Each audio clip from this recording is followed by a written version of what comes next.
Bonjour à tous, je reçois Éloïc Perrache, bonjour. Bonjour. Vous êtes directeur délégué d'HEC, alors qui peut espérer entrer à HEC? Tout le monde peut espérer rentrer à un moment à HEC. HEC, ce qui est important, c'est de noter que c'est un groupe large. On avait un slogan à un moment, il n'y a pas d'âge pour faire HEC.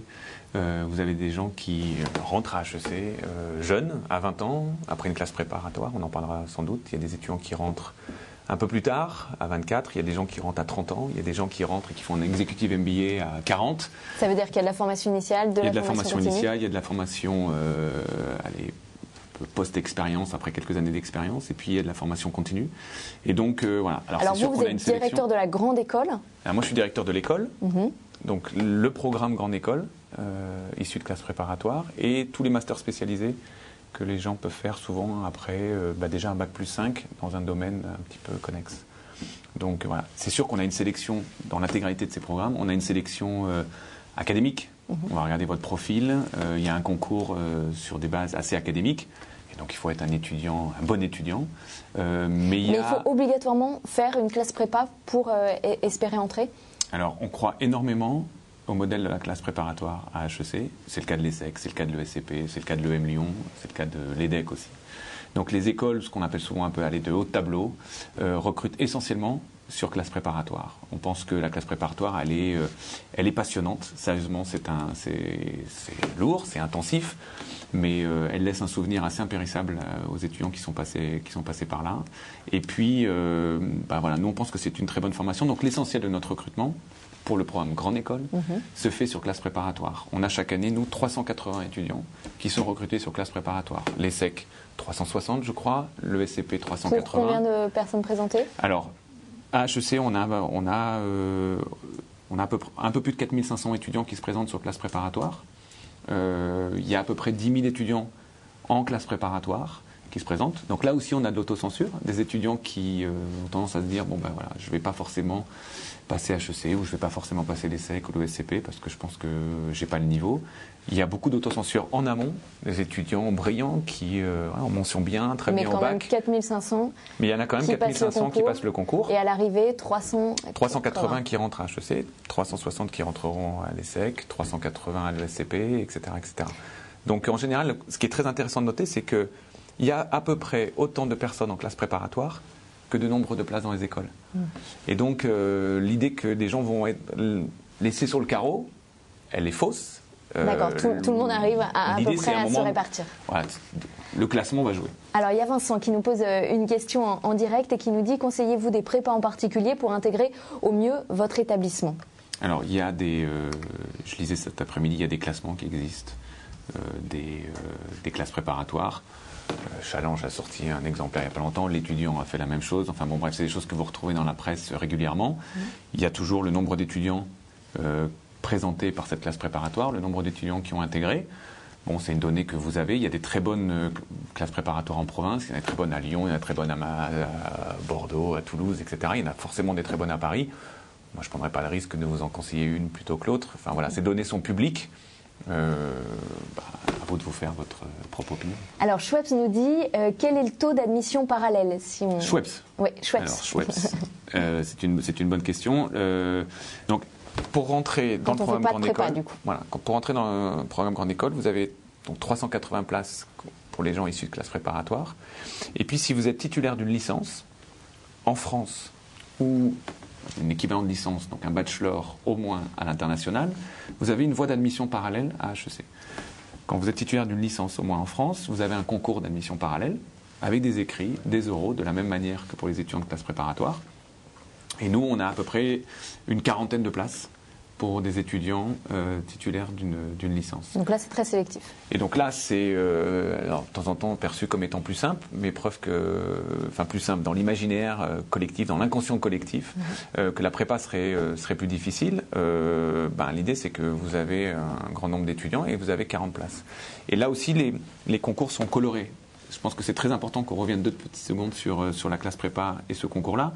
Vous avez 5 si je ne me trompe pas, types de classes préparatoires différentes pour pouvoir intégrer HEC. Vous pouvez faire une prépa HEC voie scientifique, quand vous êtes titulaire d'un bac scientifique, prépa HEC voie économique, prépa HEC voie techno, et puis après vous avez des prépas Cagne-Hippocagne Et donc là, vous avez plusieurs formules.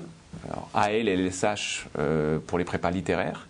AL étant, je prépare plutôt Normal Sup à Paris, LSH Lyon. Et puis les prépas BL qui sont sciences sociales. Quelle que soit cette formation, quelle que soit la prépa que vous avez suivie, vous pouvez, avec un concours qui est spécifique, rentrer à HEC. Tous les bacs peuvent espérer entrer dans votre école. Exactement. Et là, par contre, on a quelque chose qui est important, on n'a pas de quota. C'est-à-dire que pour intégrer HEC sur votre concours, vous avez des épreuves écrites, et la somme des coefficients de ces épreuves écrites, c'est 30. Très bien, 30. Mais l'idée, c'est que c'est 30, quelle que soit la voie d'entrée. Et donc, on fait la moyenne pondérée de vos notes à l'écrit, on classe les étudiants, il y en a 700 qui sont admissibles, ils vont être admissibles aux oraux. Et là, une nouvelle fois, en fonction de la prépa que vous avez suivie, vous avez des oraux qui vous sont spécifiques, des oraux qui sont communs. Et puis là aussi, vous avez des coefficients. Et il n'y a pas de quota. On ne prend pas 50% de scientifiques, 30% de littéraire, etc., etc. Ça veut dire que tout le monde a vraiment ses chances chez vous? Tout le monde a ses chances. Et on est très attaché à ce qu'on appelle l'interclassement. C'est-à-dire qu'il y a une année, il y aura plus de littéraire, une année, il y en aura peut-être moins, une année, il y aura plus d'économistes, une année, un petit peu moins. Parce que, on n'a pas de quota. Pour les voies parallèles, c'est la même chose. C'est-à-dire qu'en fonction de votre parcours de licence, vous avez des épreuves communes et puis des épreuves qui viennent colorer votre parcours. Et donc, vous avez une voie d'entrée plutôt maths, scientifique, vous avez une voie d'entrée plutôt sciences et vie et de la terre, vous avez une voie d'entrée plutôt littéraire, vous avez une voie d'entrée plutôt juridique, vous avez une voie d'entrée plutôt économique. Bon, voilà. En fonction de votre parcours, vous ne passez pas tout à fait le même concours, même système, interclassement, pas de quota. Alors, je ne sais pas si vous pouvez définir le niveau d'un étudiant, c'est Charlotte qui nous demande, le niveau d'un étudiant pour prétendre entrer en master spécialisé au sein de votre établissement. Alors, à côté des classes préparatoires et de l'admission parallèle, on a une autre voie d'entrée dans un autre programme. D'accord ? Donc là, on a parlé du programme Grande École, c'est une chose, et on a des masters spécialisés. La condition pour entrer dans un master spécialisé, en général, c'est d'être déjà titulaire d'un bac plus 5, et on a des dérogations potentielles, possibles, 30% de dérogations possibles pour des bacs plus 4. Vous pouvez avoir un bac plus 4 et rentrer quand même dans un master spécialisé. Un master spécialisé, ça dure 1 an. Et comme son nom l'indique, c'est spécialisé. Donc le programme Grande École a une composante généraliste et une composante de spécialisation en dernière année. Et les masters spécialisés, vous venez de faire un master spécialisé en marketing, un master spécialisé en finance, un master spécialisé en stratégie. C'est-à-dire que vous avez choisi une thématique qui vous intéresse et correspond en adéquation avec votre parcours précédent. Là, la sélection se fait sur dossier et entretien. L'idée, c'est qu'il faut avoir un bon dossier. Et puis, ça veut dire quoi un bon dossier pour vous? Votre parcours. Est-ce que ça peut être un dossier atypique ou c'est forcément un niveau de note? Non, alors, ça dépend du programme. C'est-à-dire que les critères de sélection ne sont pas les mêmes en fonction des programmes. Vous avez des écoles d'ingénieurs. Des étudiants d'école d'ingénieurs qui viennent suivre un master spécialisé. On a des polytechniciens qui viennent suivre des masters spécialisés. On a des étudiants des mines, des étudiants de centrales, etc. On a des étudiants de l'université qui viennent suivre des masters spécialisés. On a des gens ingénieurs, on a des gens psychologues, on a des médecins. Et c'est sûr que, en fonction du programme, les directeurs scientifiques de ces programmes-là vont mettre l'accent sur des dimensions assez différentes. Donc on a un programme, par exemple, qui s'appelle Médias, Arts et Création. Et on a des musiciens qui à un moment donné peuvent ou des acteurs peuvent décider de candidater. On a une fille qui était musicienne l'année dernière qui aujourd'hui travaille à la salle Pleyel, dirige un des départements de la salle Pleyel. Voilà, musicienne qui est venue se former. La musicienne avait peu de chances de rentrer dans le programme de master spécialisé en finance, où là on recrutera essentiellement des étudiants ingénieurs. En entrepreneur, on a un master spécialisé entrepreneur, qui d'ailleurs est commun avec le programme Grande École. C'est-à-dire que vous avez 50% d'étudiants qui sont des étudiants de dernière année du programme Grande École, 50% d'étudiants qui sont des étudiants qui ont eu un parcours différent. Et c'est très intéressant. Pour être entrepreneur, on n'aime pas trop la consanguinité. Et à HEC, on a beaucoup ouvert l'espace des possibles. Nos étudiants rencontrent des étudiants de profils différents. On va avoir 50% d'ingénieurs, 50% d'étudiants en grande école. On va créer des équipes mixtes. Et là, on va souvent aller chercher des personnalités. Voilà. Et donc, un parcours atypique, ça peut beaucoup plaire au master spécialisé entrepreneuriat. Donc, en fonction du programme, il y aura des critères différents. Alors, Quentin nous demande combien coûte la grande école. Des aides sont-elles disponibles pour les boursiers? Alors, une année de la grande école coûte entre 0 et 11 900. 0 si on est boursier. Alors, ce qui se passe, c'est que on a une fondation à HEC qui lève des fonds auprès de ses anciens et auprès d'un certain nombre d'entreprises, qui a lancé une grande campagne de levée de fonds, un peu à la mode américaine. Donc l'idée, c'est de capitaliser une partie des fonds pour nous pouvoir bénéficier des intérêts et de réinvestir une partie des fonds sur le campus. Et une grosse partie de ces fonds sont réinvestis pour l'ouverture sociale, l'égalité des chances. Et donc aujourd'hui, si vous êtes boursier d'État sur critères sociaux, c'est-à-dire vous recevez une bourse de l'État, le Crous, qui définit les critères, vous ne payerez rien, aucun frais de scolarité à HEC. Vous aurez des droits d'inscription, mais pas de frais de scolarité. Les droits d'inscription, ça s'élève c'est un montant important? Oui, alors aujourd'hui c'est 1 000 € le droit d'inscription, et puis le reste c'est les frais de scolarité. On pourra, en fonction du nombre d'étudiants demandeurs, prendre une partie des frais de scolarité, des frais d'inscription aussi. C'est-à-dire qu'aujourd'hui, on prend en charge les frais d'inscription également.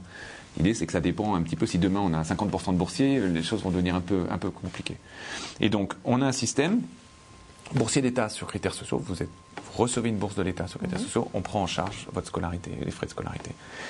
Après, moi, je suis très attaché à une certaine justice sociale, c'est-à-dire que j'aime pas du tout l'idée que on est 2 € au-dessus du seuil, et bam, on va passer au prix maximal, qui est 11 900 € par an. Et donc, ce qu'on a fait, c'est qu'on a un système linéaire. Oui. C'est-à-dire qu'on a des étudiants qui ne sont pas boursiers du Crous, qui, quand ils arrivent sur le campus, remplissent un document. On va demander les revenus des parents, le nombre d'enfants à charge, les parents, foyer monoparental. On a tout un ensemble de critères. Dans ce cas-là, vous prenez en charge une partie de ces frais? On a des étudiants qui vont payer 2 000 €, des étudiants qui vont payer 3 000 €, des étudiants qui vont payer 4 000, etc., jusqu'à 11 900. Donc on a un système de gratuité pour une grande partie de... C'est progressif, en fait, les frais de scolarité. Et on a un système progressif qui fait que je suis 2 € au-dessus du seuil fixé par le ministère. Dans tous les cas, il faut payer le logement en plus? Alors, ce qui se passe, c'est que nous, on prend en charge les frais de scolarité. Les étudiants sont logés sur le campus. On a un grand nombre de logements sur le campus. On a la chance d'avoir un campus assez extraordinaire. Et donc, l'idée, c'est que la bourse que vous recevez du Crous doit vous permettre de payer les frais de vie. Les chambres sont hautement subventionnées sur le campus. Un repas doit coûter 3 € au restaurant universitaire. Enfin voilà, donc les frais de vie sont un peu Du coup, à combien estimez-vous le nombre de candidats issus de milieux défavorisés? C'est une question de phénomène. On a des phénomènes, entre le choix de ces phénomènes. L'idée, c'est qu'aujourd'hui, on a 21% d'étudiants qui reçoivent une bourse aux critères sociaux à HEC. Et je pense que c'est important d'insister là-dessus. Le concours d'entrée à HEC est gratuit pour les boursiers. Et c'est vrai, HEC l'a lancé il y a quelques années et on a été suivi immédiatement. Donc, vous êtes boursier d'État sur critères sociaux, vous ne payez pas les frais d'inscription au concours. Les frais d'inscription au concours, c'est 140 €. Si vous présentez un grand nombre d'écoles, voilà, ça peut commencer à chiffrer un petit peu. Donc, vous ne payez pas les frais d'inscription au concours. Et alors HEC, effectivement, on est les seuls à aujourd'hui proposer l'intégralité de la prise en charge des frais de scolarité si vous êtes boursier d'État sur critères sociaux. Donc 21% d'étudiants qui ont une bourse sur critères sociaux, voilà, c'est pas négligeable. Et tant mieux. Il y a 30% d'étudiants qui sont boursiers d'État sur critères sociaux, Crous, en classe préparatoire aujourd'hui en France, en moyenne. D'accord. Et les bourses concernent aussi les candidats étrangers? C'est une question d'Ibounyang 72. Alors, on a 2 types de bourses. Si vous êtes issu de classe préparatoire, vous pouvez bénéficier, au même titre que les autres, des bourses sur critères sociaux. Alors, certains vont être éligibles au Crous, d'autres ne le seront pas. Donc, si vous êtes algérien, tunisien, vous n'êtes pas éligible au Crous, sauf si vos parents payent des impôts en France depuis plus de 2 ans. Si vos parents n'habitent pas en France, vous n'êtes pas forcément titulaire. Malgré ça, nous, ils vont rentrer dans le système de notre algorithme de boursier partiel et potentiellement une grosse partie de leurs frais de scolarité peut être pris en charge. Pour les étudiants qui sont admis en voie parallèle, admission internationale, on a des bourses d'excellence. Donc là, le critère, ce n'est pas les critères sociaux, c'est l'excellence du dossier. Et là, une bonne partie des frais de scolarité peut être pris en charge si on vous attribue une bourse d'excellence parce qu'on pense que vous êtes vraiment incroyable. Alors, dans quel secteur d'activité se dirigent en majorité les diplômés, nous demande Cyril. À quel poste, en fait? Quel poste occupe-t-il? Alors, je suis très, très attaché à l'idée qu'à HEC, on doit vous permettre d'ouvrir toutes les portes. Je pense qu'il n'y a aucun déterminisme professionnel quand vous rentrez à HEC. C'est une chance. c'est un peu la raison pour laquelle moi aussi je me lève tous les matins et qu'on a envie de se bouger. C'est-à-dire qu'on a des étudiants dans tous les domaines et je suis très attaché à ça. Quand vous rentrez dans le programme Grande École, on va vous proposer, si vous le voulez, d'aller suivre un cursus en philosophie, un cursus en neurosciences. On va vous proposer de faire du cinéma. On a des partenaires avec des écoles de cinéma, la FEMIS par exemple. Vous pouvez prendre un certain nombre de cours de cinéma à la FEMIS. L'idée, c'est que très souvent, les étudiants arrivent à l'école sans s'être forcément posé beaucoup de questions sur ce qu'ils ont envie de faire quand ils seront plus grands. Ils étaient des très bons élèves à l'école, ils sont allés en classe préparatoire. Leur objectif, et vous les orientez? Comment ça se passe? Et donc on les oriente. Il y a un conseiller d'orientation, ça passe par qui? On a tout un service carrière. Et puis nous, on fait beaucoup, je suis très attaché à cette idée des rôles modèles. Alors, les rôles modèles, c'est qu'on va faire revenir beaucoup d'anciens ou pas anciens sur le campus, qui sont un peu à l'image de la grande diversité des profils à la sortie. On va faire venir des entrepreneurs qui ont très bien réussi, des entrepreneurs qui ont échoué, des entrepreneurs peut-être qui galèrent depuis 5 ans. On va inviter des gens qui sont dans des ONG, on va inviter des gens qui sont dans tous les domaines. Régulièrement, on a par exemple, une fois par semaine, on invite, dans le domaine de l'entrepreneuriat par exemple, une fois par semaine, un artiste, un designer, un entrepreneur, des gens qui viennent modifier un moment le statu quo. Si je fais un anglicisme, on parle souvent de statu quo breaker. Et donc l'idée de leur dire, voilà, pourquoi, j'ai pas envie qu'ils parlent chiffres, j'ai pas envie qu'ils parlent de leur chiffre d'affaires, etc. Ils viennent expliquer pourquoi ils se sont lancés, pourquoi ils ont créé. Ça vous permet de voir les profils différents parmi les étudiants? Alors ce qui est intéressant, c'est que on a, alors pour le programme Grande École, les 3 à 4 années d'introspection, un petit peu, pour permettre de mieux identifier son projet professionnel. Donc on les accompagne énormément. Beaucoup d'entreprises qui viennent, beaucoup d'anciens qui reviennent en disant « Attendez, moi je ne viens pas essayer de vous débaucher, je viens vous expliquer c'est quoi la vie d'un trader, c'est quoi la vie d'une personne en conseil, c'est quoi la vie d'un patron d'entreprise. » Enfin, je veux dire, on avait invité Stéphane Richard, donc le patron de France Télécom, il n'y a pas tellement longtemps, et la première question c'était c'est quoi la vie d'un patron d'une entreprise de 160 000 salariés? C'est quoi votre quotidien? Qu'est-ce que vous faites le matin, le midi, le soir, etc. Voilà, des questions passionnantes. Des questions concrètes. Parce que les étudiants ont des questions justement très concrètes à poser. Donc nous, on les accompagne énormément. On fait beaucoup revenir l'association des anciens, qui sont incroyables Enfin, moi, je suis très admiratif de ça, c'est-à-dire le dévouement des étudiants. Il y a un réseau d'anciens qui est très, très, très bien fait. Et qui redonne énormément à l'école et qui accompagne les étudiants pendant leur scolarité pour essayer de leur dire, voilà, moi, je suis là pour répondre à vos questions, vous accompagner et essayer de mieux appréhender. Le premier poste, il est important à la sortie de l'école. Enfin, il va sans doute... les anciens aident justement à placer aussi certains étudiants. Ils nous apportent énormément de stages. Ils nous proposent...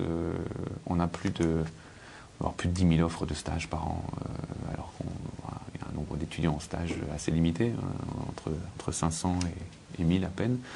Donc voilà, vous avez une offre assez pléthorique de stages, en France comme à l'international. Certains amenés par des entreprises partenaires, certains amenés par des anciens. Enfin voilà, c'est... Alors, combien parmi vos récents jeunes diplômés travaillent à l'étranger aujourd'hui, demande maman d'un globe-trotter? Alors, aujourd'hui, on a en fonction des années, entre 30 et 35% d'étudiants qui travaillent en dehors de leur pays d'origine. Et donc là, ça c'est pas pour des stages, c'est pour des... Voilà, exactement. C'est à la sortie. Des emplois. Donc on n'est pas en stage. Il y a les grosses communautés, vous avez Londres, vous avez New York, vous avez Hong Kong, vous avez Shanghai, Tokyo, enfin voilà, des grandes mégalopoles dans lesquelles il y a effectivement des grosses communautés d'anciens et puis des viviers d'emploi assez importants. Ça veut dire que vous délivrez des cours en anglais? Le cursus, il est... énormément. Je ne vais pas vous dire que mon inquiétude est presque inverse, c'est savoir qu'est-ce que je vais garder en français. C'est pas forcément vrai, mais on a énormément de cours enseignés en anglais. Aujourd'hui à HEC, vous avez 60% du corps professoral. Donc le corps professoral, c'est le corps des professeurs attachés, embauchés exclusivement par HEC. 60% du corps professoral qui n'est pas français. Pour certains ne parlent même pas français. Et donc vous intégrez à HEC, que ce soit en master spécialisé à la Grande École, vous aurez une myriade de cours enseignés en anglais. Vous aurez certains de vos cours en finance en anglais, vous aurez des cours de marketing en anglais. Je pense que voilà, c'est une école complètement ancrée dans un système mondialisé et à la fois beaucoup d'étudiants internationaux sur le campus. On admet à peu près 300 étudiants étrangers dans nos cursus chaque année. Vous avez 400 étudiants d'échange qui arrivent chaque année sur le campus. le campus HEC, c'est un forum mondial. Ça veut dire qu'il faut un très bon niveau d'anglais pour rentrer à HEC? Alors, ça dépend des programmes dans lesquels vous rentrez. Pour rentrer à la grande école, alors c'est toujours la même chose, c'est quand vous avez tout un ensemble d'étapes et tout un ensemble d'épreuves écrites, par exemple, et puis après l'épreuve à l'oral, des étudiants qui sont moyens en anglais pourront peut-être compenser parce qu'ils sont extraordinaires dans une autre matière, mais c'est sûr que l'anglais va vous être utile et c'est un critère parmi d'autres de sélection. C'est-à-dire que notre ambition quand même, c'est de vous proposer demain de travailler dans le monde entier. Et donc l'anglais va vous être utile. Franck demande si vous proposez un cursus en alternance ou en apprentissage. Non. À HEC, on ne propose pas l'alternance. On est assez attaché à cette idée que vous allez passer 40 années de votre vie à travailler en entreprise derrière. Enfin, j'ai beaucoup de respect pour l'apprentissage, mais nous, on a fait le choix d'une sorte d'autofinancement. C'est-à-dire, vous avez des problèmes financiers, la Fondation HEC et HEC vont vous financer votre scolarité. Mmh.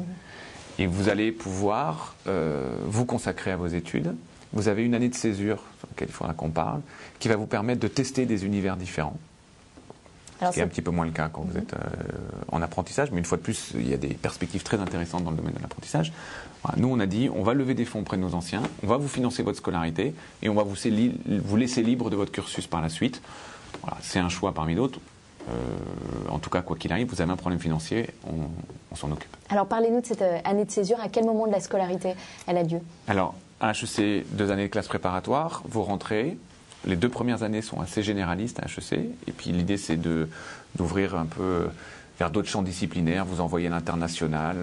Enfin voilà, c'est un moment assez stratégique dans l'école. Et puis après, entre la 2e et la 3e année, une fois sur le campus, vous avez la possibilité, 98% de nos étudiants prennent une année pour travailler. Ça peut être 4 stages de 3 mois, très souvent 2 stages de 6 mois. Il y a des comptes à rendre? Vous avez un rapport de stage à faire.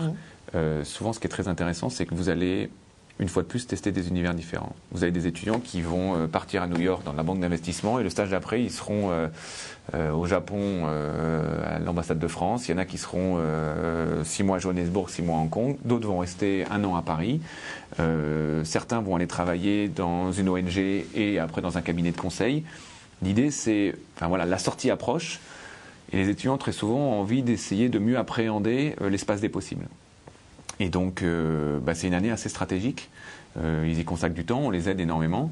Vous devez avoir validé, quand vous êtes issu de classe préparatoire, 40 semaines de stage. Alors, vous pouvez le faire comme vous voulez pendant votre scolarité, mais très souvent, la manière la plus intéressante, c'est de s'arrêter pendant 1 an.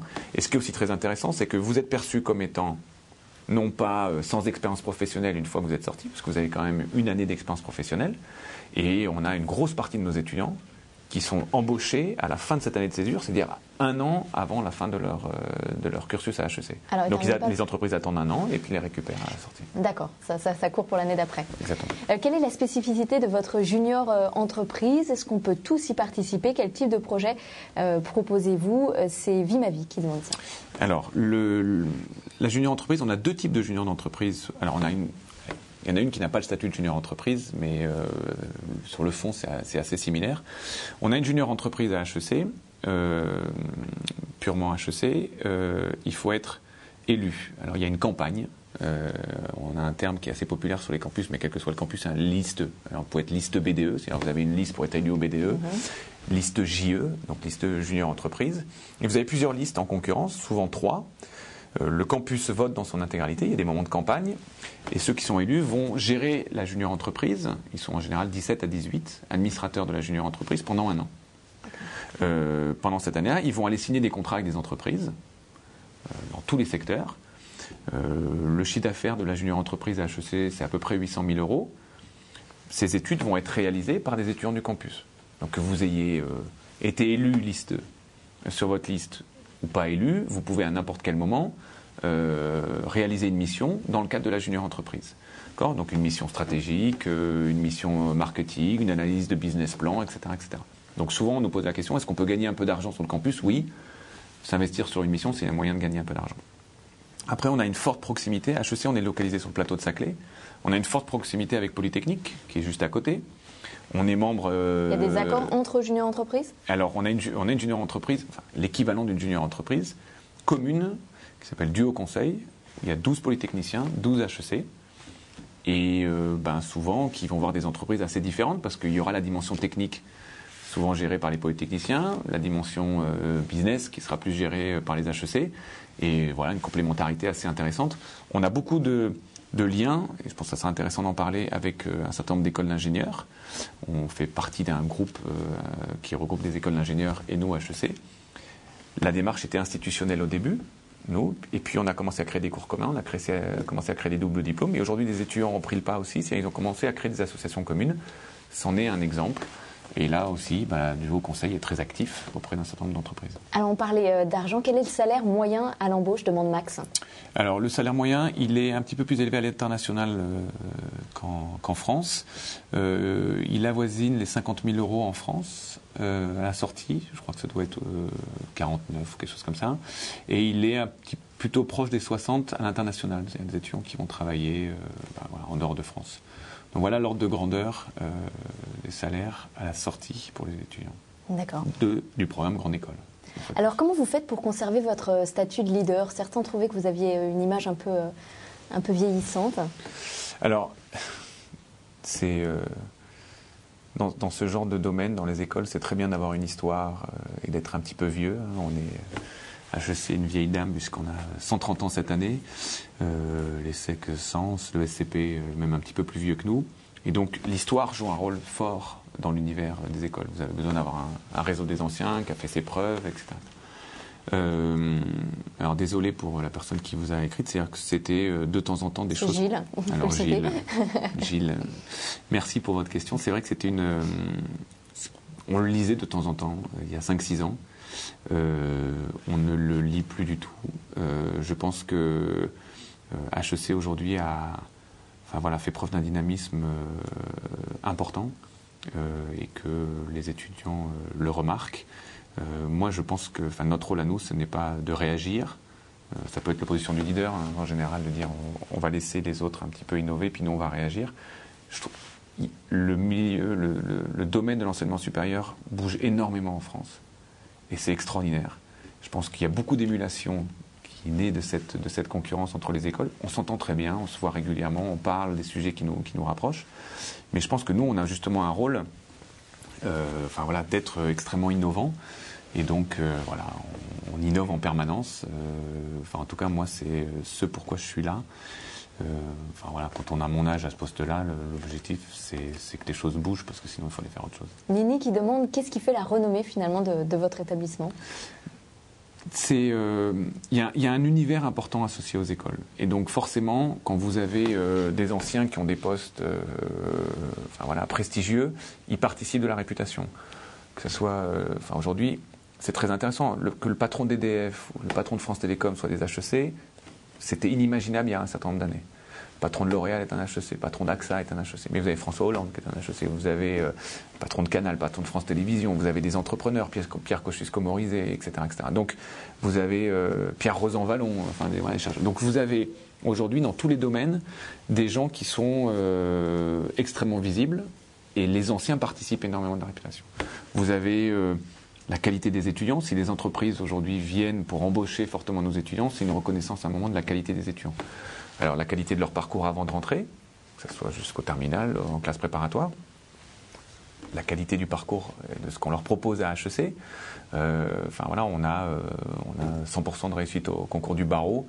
C'est des choses qu'on peut éventuellement ne pas savoir. On ne doit pas trop mal faire notre travail et on leur propose énormément de choses.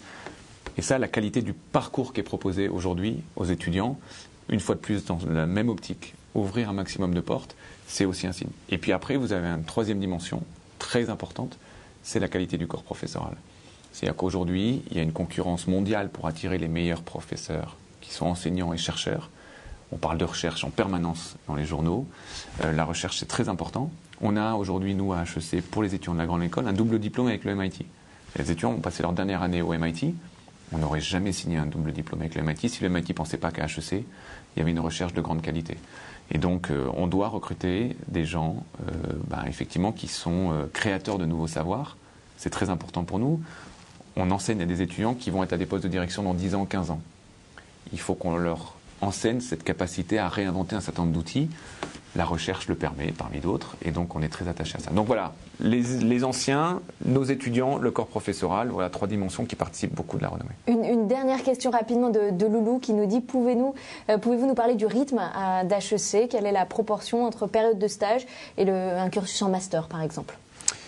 Alors, dans les masters spécialisés, vous devez réaliser 4 mois de stage pendant votre parcours. Donc en général, le cursus s'arrête au mois d'avril, et puis avril, mai, juin, juillet, vous êtes en stage.